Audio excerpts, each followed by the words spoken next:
में बात करेंगे, इसके कॉजेज क्या होते हैं, इसके साइन एंड सिम्टम क्या होते हैं, और मैनेजमेंट किस तरीके से इसका हम करते हैं।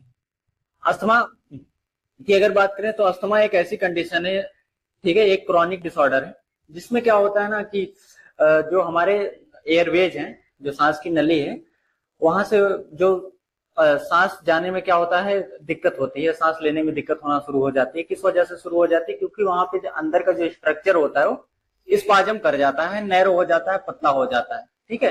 तो उसका कारण कुछ भी हो सकता है। कारण में क्या होता है, जैसे कि पराग के कण वगैरह होते हैं। तो किसी चीज से किसी को अगर एलर्जी रहती है, आसपास के इन्वायरमेंट में से किसी चीज से एलर्जी रहती है, तो उसकी वजह से सांस लेने के साथ क्या होता है, जो एलर्जन होता है चला जाता है उसके साथ लंग्स में, ठीक है। तो लंग्स में जाने के बाद क्या करता है, जो ब्रोंकियल ट्री है हमारा, वहां पे स्पाजम करता है। अब स्पाजम करने की वजह से वहां पे उसको नैरो कर देता है, उस वजह से सांस लेने में तकलीफ होने लगती है। इसी कंडीशन को हम क्या कहते हैं, अस्थमा कहते हैं। तो अस्थमा को अगर हम डिफाइन करें तो क्या होता है, क्रॉनिक क्रॉनिक इन्फ्ला inflammatory disorder, chronic inflammatory disorder of airway which cause varying degree of obstruction।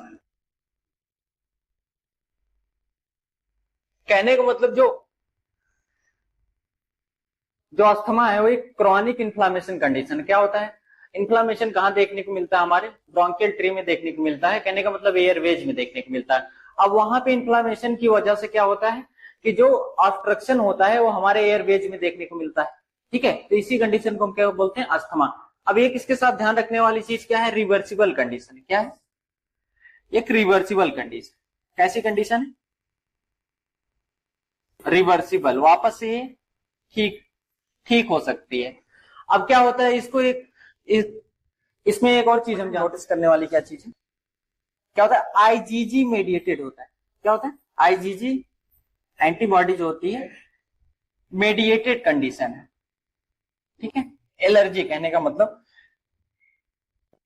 यहां पे एलर्जी हम कर सकते हैं, तो मेडिएटेड कंडीशन है। तो क्या क्या इसमें हमने देखा, पहला तो क्रॉनिक कंडीशन है, ठीक है, क्या, क्रॉनिक इन्फ्लामेटरी कंडीशन। दूसरी बात हमने कर ली इसमें जो है रिवर्सिबल भी है। तीसरी बात आईजीजी मेडिएटेड है। तीनों पॉइंट क्या है, इंपॉर्टेंट है, ठीक है। ये हो गई डिफिनीशन। अब डिफिनीशन में कैसे, मान लीजिए ये नैरोइंग की अगर हम बात करें, अगर एयरवेज की बात करें हम, तो एयरवे जो होता है, ठीक है, यहां पे जो एयरवे देखने को मिलेगा हमें, ये पूरा पूरा ओपन देखने को मिलेगा, ठीक है। ये नॉर्मल एयरवे हो गया।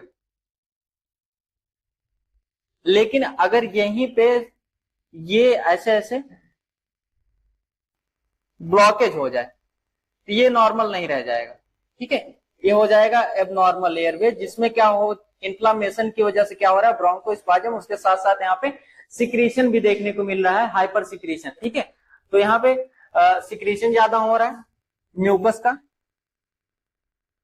ठीक है। तो इस वजह से ये नैरो देखने को मिल रहा है, ठीक है। सांस लेने में, आने में, जाने में सांस तकलीफ हो रही है, और पूरी की पूरी सांस अंदर नहीं जा रही है, हवा कहने का मतलब नहीं जा रहा है, जिसकी वजह से पेशेंट के अंदर सिम्टम देखने को मिलते हैं।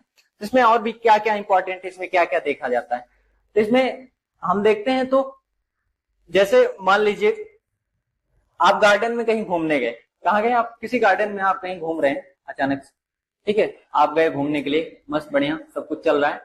अब वहां पे क्या होता है कि आप, जो फूल होते हैं, फूलों में होता है परागकण। अब वो चीज क्या हुआ, आप सूंघने के चक्कर में गए, आपने स्मेल किया, आपकी जो इम्यूनिटी है उतनी स्ट्रांग है नहीं, तो उसमें क्या हुआ, स्मेल, आपने स्मेल किया, परागकण कहाँ गया आपका, लंग्स तक पहुंच गया।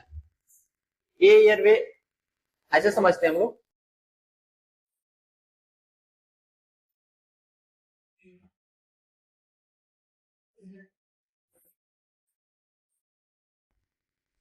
ये हमारा एयरवेज है, ठीक है। पॉलन आपने लिया, पॉलन ग्रेन अंदर गया, पॉलन ग्रेन अंदर तक, पॉलन ग्रेन अंदर तक गया। अब यहां पे ब्रोंकियल ट्री बनेगा, एयरवेज ये इधर नीचे आएगा, एल्वोलाई, ठीक है। तो ये जो एलर्जी थी, एलर्जन था, पॉलन ग्रेन क्या है, एलर्जी हो रही है, एलर्जी का कारण बन रहा है। तो पॉलन ग्रेन जो था, कोई पॉलन आया गार्डन से, आपने गार्डन में गए, आप स्मेल किया, आपने स्मेल किया, पॉलन ग्रेन कहां आ गया, यहां एयरवेज तक आ गया। अब आपको क्या है, एलर्जी है, तो वहां पे एक हाइपर सेंसिटिविटी रिएक्शन चलेगा। क्या चलेगा, हाइपर सेंसिटिविटी रिएक्शन चलेगा, क्योंकि आपकी इम्यूनिटी वीक है तो उसमें हाइपर सेंसिटिविटी देखने को मिलेगा, हाइपर सेंसिटिविटी रिएक्शन। अब इसकी वजह से क्या होगा, यहाँ पे ब्रोंको स्पाजम हो जाएगा, ब्रोंकस क्या हो जाएंगे, स्पाजम हो जाएंगे। अब मान लीजिए यहाँ पे क्या हो गया, ऐसे देखते हैं, ये जो ब्रोंकस है पतला हो जाएगा, क्या हो जाएगा, नैरो हो जाएगा।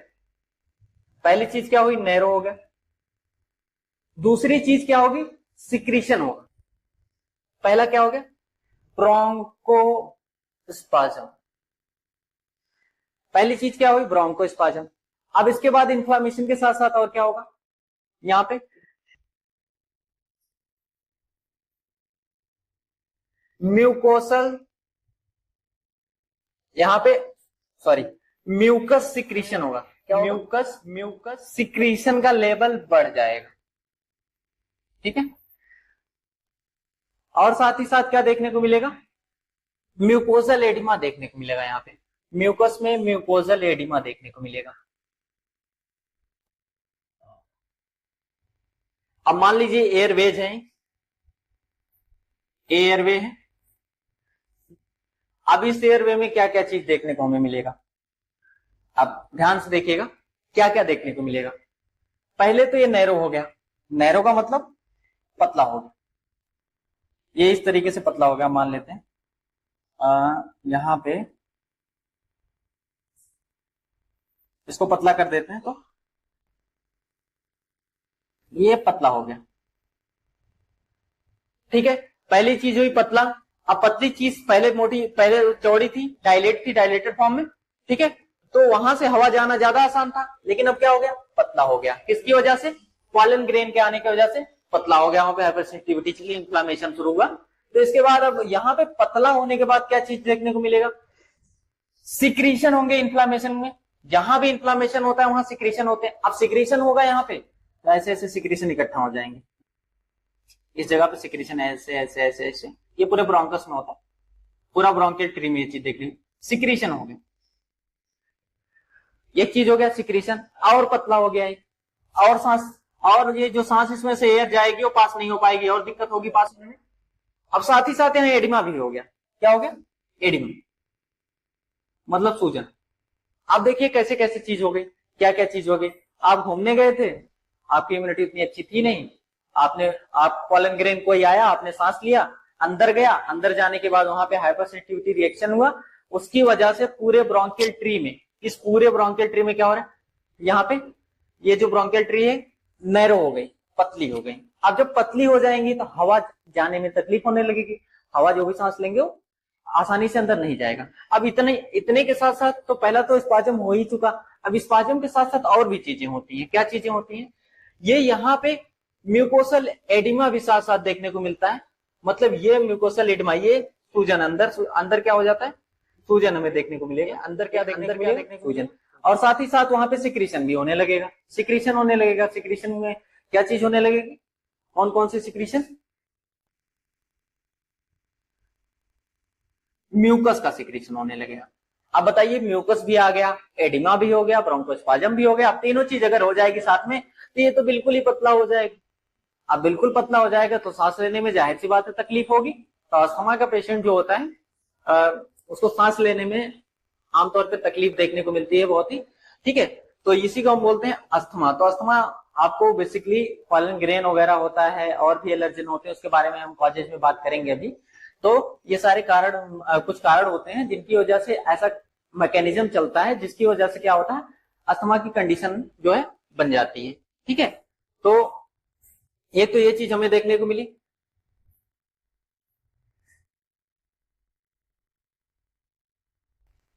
और इसमें फेज के बारे में बात करेंगे। पहले हम कॉजेज के बारे में बात कर लेते हैं, फिर फेजेज के बारे में बात करेंगे। इसमें जो है दो फेजेज होते हैं, अर्ली फेज और लेट फेज होता है। तो इसमें सबसे पहले कॉजेज की बात कर लेते हैं, कॉजेज के बाद हम उस पर डिस्कस करेंगे। तो कारण समझ लेंगे तो इससे आसानी होगी आप समझने में। तो कॉजेज में कारण क्या क्या होगा। सबसे पहले हम बात करते हैं इन्वायरमेंटल कॉजेज की। किसकी? Environmental causes.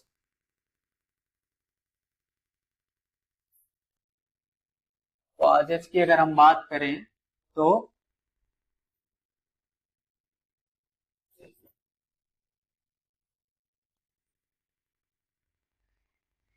इन्वायरमेंटल में आप देखिए क्या क्या देखने को मिलेगा।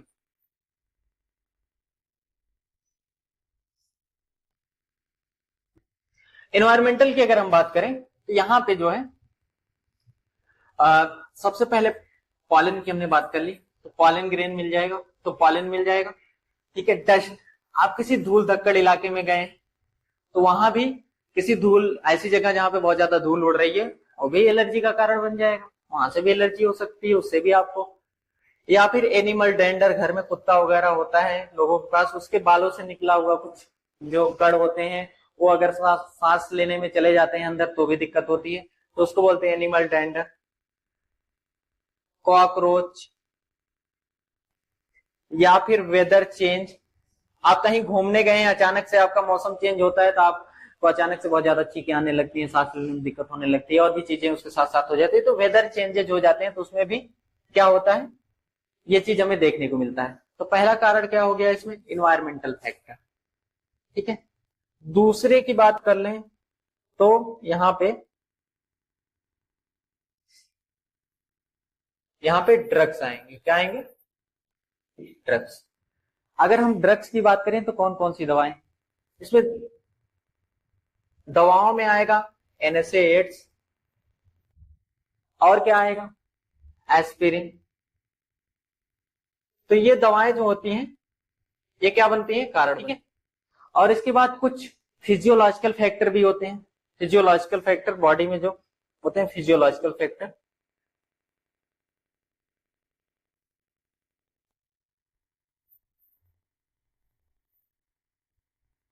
तो फिजियोलॉजिकल में क्या क्या चीजें आ जाएंगी,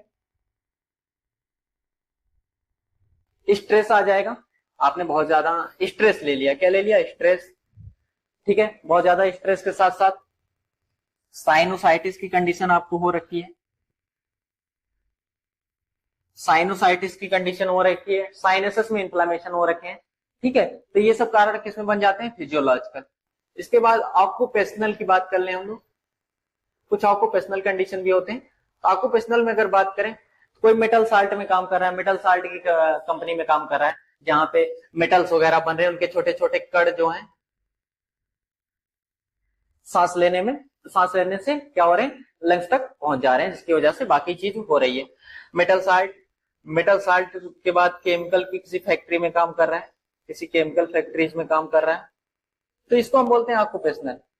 प्लस और कुछ फूड एडिटिव्स में भी कुछ फूड होते हैं, कुछ खाने ऐसे हम खाते हैं जिनको हम फूड एडिटिव भी बोलते हैं। कुछ खाना ऐसा होता है जिसमें कुछ ना कुछ मिला होता है, खाने में जब मिलावट होती है उसकी वजह से भी लोगों को एलर्जी हो जाती है, तो उसको हम लोग फूड एडिटिव में लिखते हैं। फूड एडिटिव में क्या चीज हो गया, वाइन हो गया, बियर हो गया। ठीक है, तो ये सारी जो और कुछ ईडेबल चीजें हो गई, कुछ खाने वाली चीजें, तो ये सारी चीजें जो होती हैं इसमें भी क्या चीज एक कारण बन जाता है, फूड एडिटिव, जो फूड जिसमें फूड एडल्ट्रेशन करते हैं। ठीक है, फूड में मिलावट करते हैं, उसके बाद भी हमें देखने को मिलता है एलर्जी, उससे भी देखने को मिलती है। तो इसके हम मैकेनिज्म समझते हैं। दो फेज होते हैं इसके, हमने बात की थी दो फेज, एक अर्ली फेज होता है, एक लेट फेज होता है। अब दोनों के बारे में हम डिस्कस कर लेते हैं कैसे कैसे होगा। देखिए, जब भी सबसे पहले हम अर्ली फेज और लेट फेज में हम बात करते हैं, सबसे पहले क्या होता है, ट्रिगर्स आते हैं। ट्रिगर्स का मतलब कॉजेज, या इनको हम ट्रिगर्स बोलेंगे। इसमें क्या क्या चीजें आ जाएंगी, पॉलन आ जाएगा, इन्फेक्शन आ जाएगा, डस्ट आ जाएगा। तो ये सब क्या हो गए, यहाँ पे कॉजेज हो गए। ठीक है, अब कॉजेज जैसे ही ये सब इंटर करते हैं लंग्स में, क्या होता है फिर आईजीजी एक्टिवेट होगा। क्या होगा, आईजीजी मेडिएटेड थिंग्स शुरू हो जाएंगी। ठीक है, क्या क्या शुरू होंगी, यहां पे 3 चीजें आएंगी। कौन कौन सी, बात कर लेते हैं। 3 चीजों में क्या क्या आएगा, इसाइनोफिल आएगा। ठीक है, इसाइनोफिल के बाद क्या आएगा, यहां पे लिम्फोसाइट,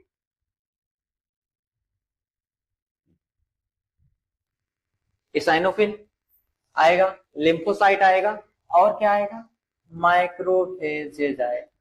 माइक्रोफेजेज का काम क्या होता है, इंगल्फ करना, जो भी बाहर का मटेरियल आया उसको पकड़ के बाहर निकालना। लंग्स में पॉलन ग्रेन आया, डस्ट आया, कुछ भी बाहर से आया जो है सांस वाली नली में होते हुए लंग्स तक, तो इसके बाद क्या होगा, उसको बाहर निकालने का काम माइक्रोफेजेज करेगा। माइक्रोफेजेज एक्चुअली में हर जगह पे एक्टिव रहता है। ठीक है, तो काम करता है बॉडी में, थ्रू आउट बॉडी। तो यहाँ पे माइक्रोफेजेस भी काम कर रहा है, लिम्फोसाइट भी काम कर रहा है, साइनोफिल भी काम कर रहा है। ये तीनों चीजें क्या होती हैं, जो है आईजीजी से मेडिएटेड होती हैं। इनको रिलीज कौन करवाएगा, मास्ट सेल करवाएगा। मास्ट सेल, ये मास्ट सेल से रिलीज होंगे। ठीक है, अब यहाँ पे 2 चीजें, 2 फेज इसके बाद देखने को मिलेगी।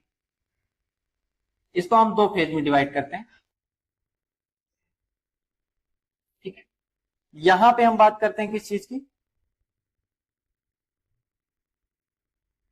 Early phase.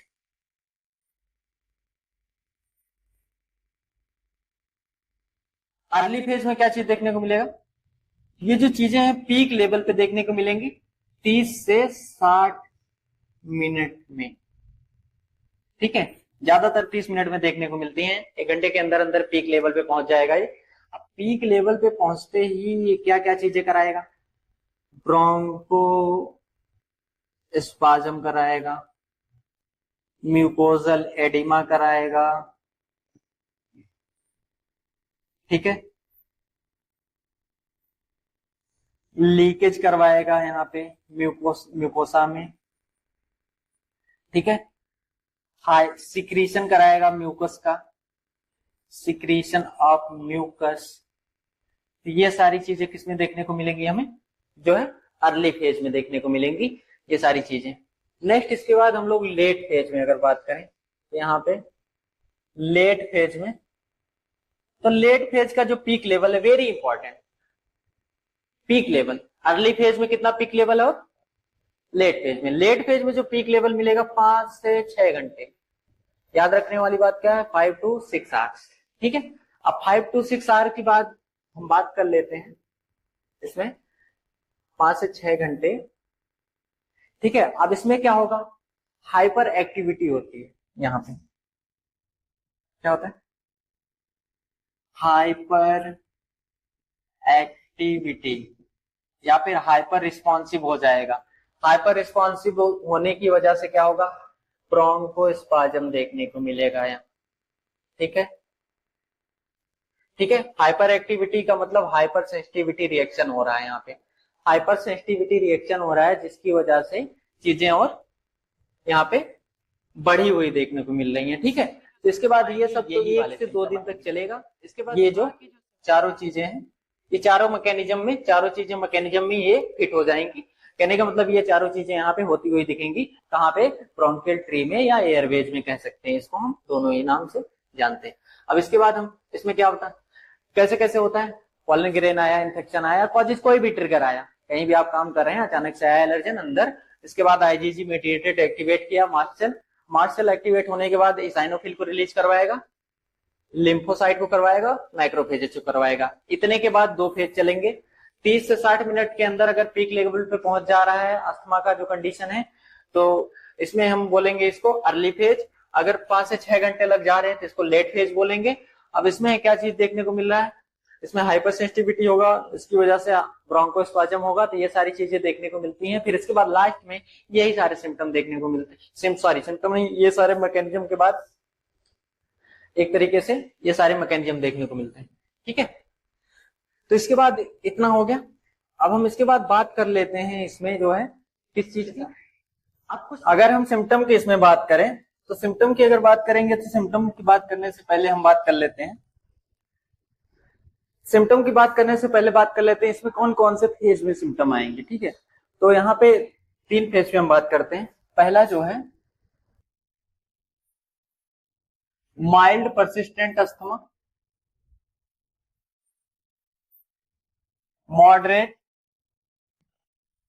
मॉडरेट परसिस्टेंट और सीवियर परसिस्टेंट। तो सबसे पहले अगर हम बात करें इसमें जो है माइल्ड की, तो माइल्ड में क्या होता है, ये सारे सिम्टम एक वीक में 2 टाइम्स देखने को मिलेंगे। कितने? 2 बार देखने को मिलेंगे, ट्वाइस। यही अगर हम मॉडरेट में बात कर लें तो मॉडरेट में डेली देखने को मिलेगा। क्या देखने को मिलेगा? ये जो सिम्टम है डेली देखने को मिलेंगे। सीवियर में बात करें तो सिम्टम क्या होंगे? कॉन्टिन्यूअस होंगे।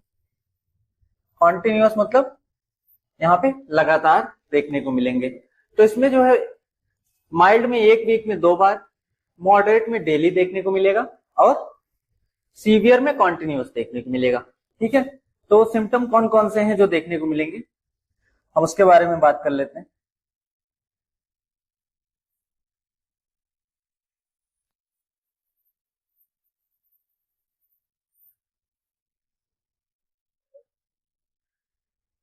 अगर हम सिम्टम की बात करें तो सबसे पहले हमें साउंड पे डिस्कस करना है। तो साउंड कैसा आएगा? व्हीजिंग साउंड आएगा। क्या आएगा? व्हीजिंग साउंड।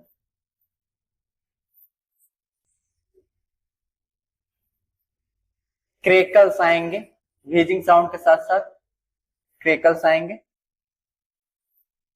और क्या देखने को मिलेगा? हाइपर वेंटिलेशन, जल्दी जल्दी सांस लेगा। ठीक है, इसमें जल्दी जल्दी सांस लेने की प्रक्रिया शुरू हो जाएगी। क्यों शुरू हो जाएगी?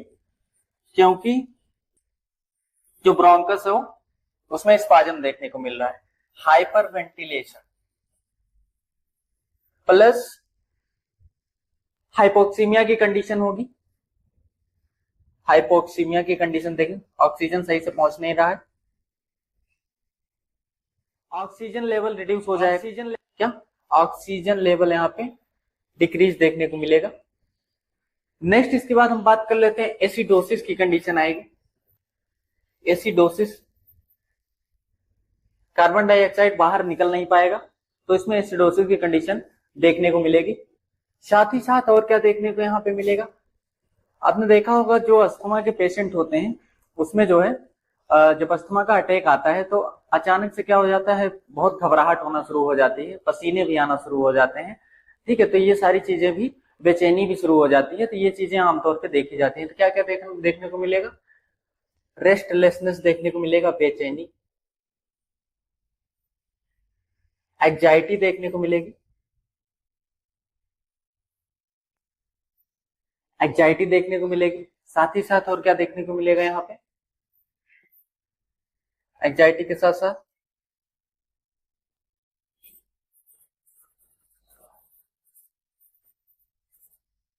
चेंज इन ब्रीथिंग पैटर्न,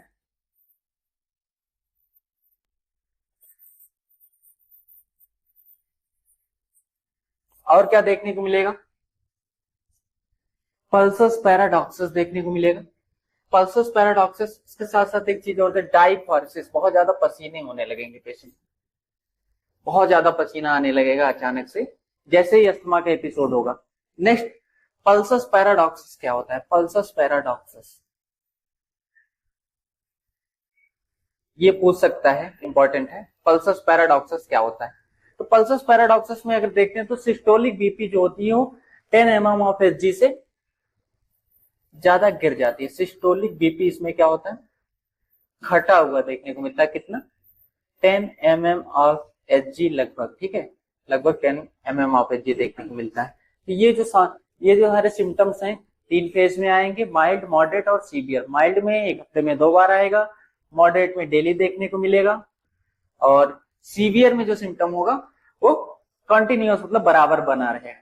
ठीक है, तो एलर्जी के कारण ये सब हो रहा है अस्थमा का जो भी अटैक आ रहा है। इसके बाद एक और चीज के बारे में इसमें हम डिस्कस कर लेते हैं। ये कंडीशन होती है स्टेटस अस्थमैटिकस। क्या बोलते हैं उसको? स्टेटस अस्थमैटिकस। स्टेटस अस्थमैटिकस। स्टेटस अस्थमैटिकस एक तरीके का जो अस्थमा का एपिसोड होता है जो कि रात के टाइम पे ज्यादा आता है। अब रात के टाइम पे ज्यादा आ रहा है तो उस टाइम अगर आधे घंटे के अंदर हमने उसका कोई भी ट्रीटमेंट नहीं किया, कहने का मतलब कुछ भी दवा नहीं दी, तो क्या हो जाएगा? वो लाइफ थ्रेटनिंग हो जाएगा, मतलब जानलेवा हो जाएगा वहां पे। तो क्या करना है, आधे घंटे के अंदर अगर हमने उसको जो है कोई भी दवाई दे दी, जैसे कॉर्टिकोस्टेरॉइड दे दिया या ब्रोंकोडायलेटर दे दिया, तो उसकी जान बच सकती है। तो इसमें हम क्या देखते हैं, नाइट टाइम में ज्यादा आता है। कब आता है? नाइट में ज्यादा आता है। ठीक है,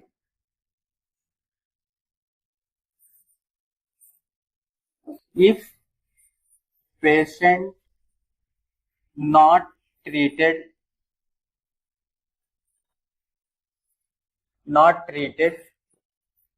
with in 30 minute it can be फटल। ठीक है, जानलेवा हो सकता है 30 मिनट। अब 30 मिनट के अंदर आपको करना क्या होगा, उस 30 मिनट के अंदर अंदर क्या कौन कौन सी दवा यूज करनी है? कॉर्टिकोस्टेरॉइड यूज करना है, कॉर्टिकोस्टेरॉइड यूज करना है। साथ ही साथ और क्या यूज करना है? ब्रोंकोडायलेटर आपको यूज करना है। ये दो चीजें आपने यूज की तो पेशेंट की जान बच जाएगी। अगर ये दोनों यूज नहीं होती तो क्या हो सकता है पेशेंट के साथ? पेशेंट के साथ कंडीशन होगी यहाँ पे न्यूमोथोरेक्स, लंग कोलैप्स कर जाएगा। कौन सा? न्यूमोथोरेक्स की कंडीशन बन सकती है,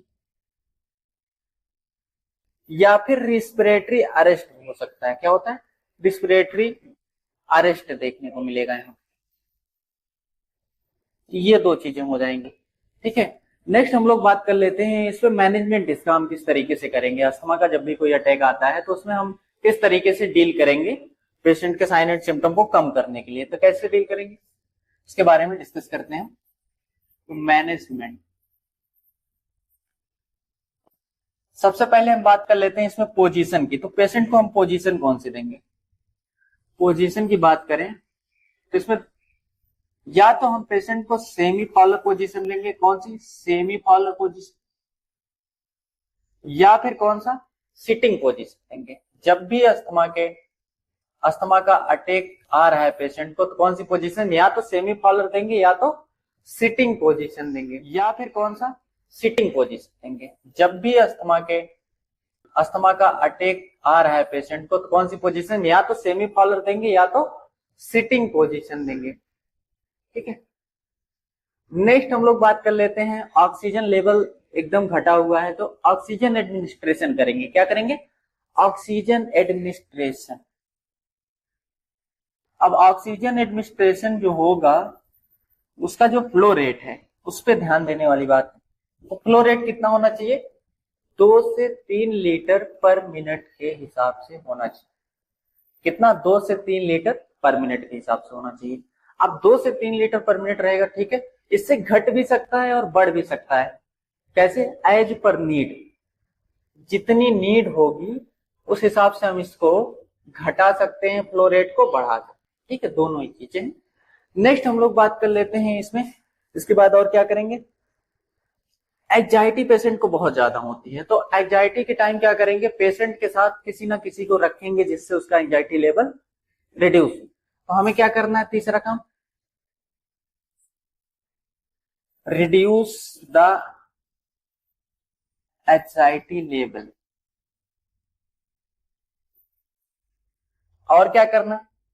पेशेंट को जो भी स्पूटम आ रहा है, ठीक है, उसका हमें कलर, अमाउंट, ये सारी चीजें क्या करनी है? नोट डाउन करनी है और फिजिशियन को बतानी है। तो क्या क्या करना है यहाँ पे? Colour of sputum,